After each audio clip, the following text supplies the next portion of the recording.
As you mentioned, the children should not be taught yoga or the inner science when they are kids. So when do we actually start the process of thinking pure and not letting the impure thoughts into you? Where did you get this pure thought and impure thought business? Not me.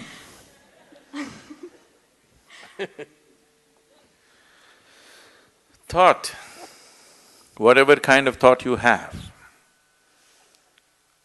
whatever thought you generate on your mind is only coming from the data that has already been fed into you, isn't it so? You can use it, permutations and combinations of it and produce million varieties, but essentially thought is coming from the data that has already been fed into you.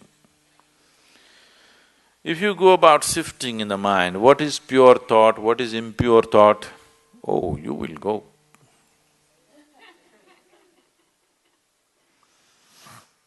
And if you're trying to curb the impure thought and produce pure thought, you've finished.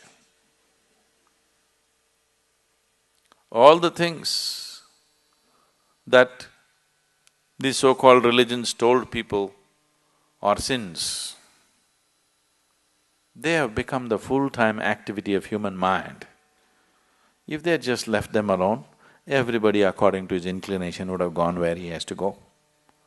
Now it's not like that, it's painted in everybody's mind because they said, this is a sin, do not think about it. Endlessly they're thinking about it. They're not even as free as dogs and cats are, human beings. Simply because somebody put this idea that there's something pure and impure. Whatever impure things you learnt at the age of 25, I do not know. I have not come in touch with anything impure in the world yet. I don't know where you came in touch with all these impure things in 25 years. I have not seen anything impure in this world, have you? Have you seen something impure? I have not seen anything impure in this world. There are different kinds of people with different kinds of problems and limitations and nonsense. I don't think it's impure. Process of purification. In different stages of purity, I see people. And first of all, this idea of pure and impure is a very sick idea. There's just life around you. There's only life around you. If you're labeling certain aspects of life as pure and certain aspects of life as impure, there is a serious problem.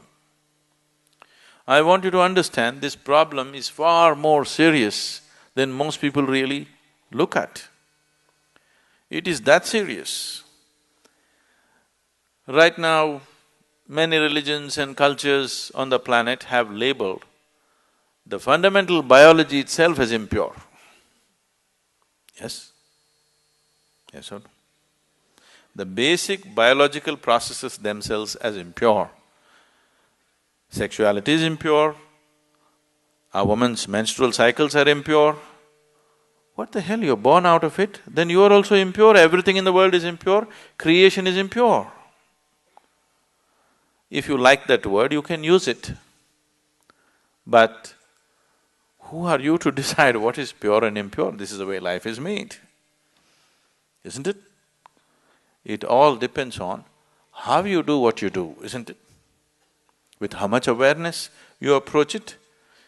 The same things can become beautiful, the same things can become ugly, depending upon who is doing it and how he is doing it, isn't it so?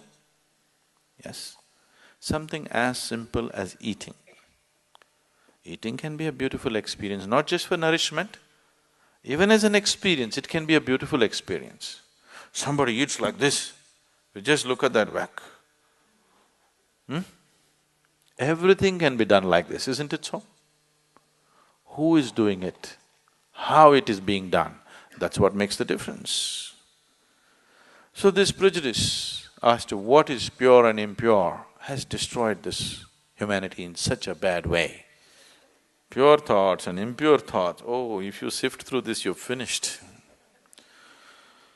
All thoughts are just junk, okay?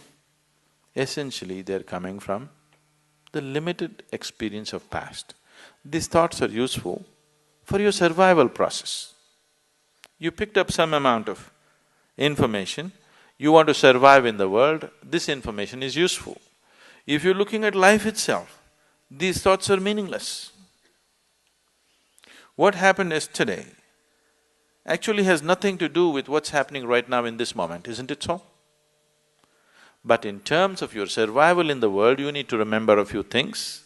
You need to use your old knowledge to earn your living on the planet. But in that, don't brand something as pure and impure. This can completely freak your life out. There's nothing pure, there's nothing impure. Life is just the way it is. It's for you to make it wonderful or make it ugly. Every aspect of your life. Yes? Every aspect of your life. You can either make it beautiful or you can make it ugly. If you're aware, you will make it beautiful. If you're doing things compulsively, you will make it ugly. Anything in your life, if you do it compulsively, it becomes ugly, isn't it so? If you do it consciously, it can be made beautiful, everything. From the smallest thing to the biggest thing, everything can be made beautiful if you do it consciously. And everything can be turned to an ugly mess if you do it compulsively.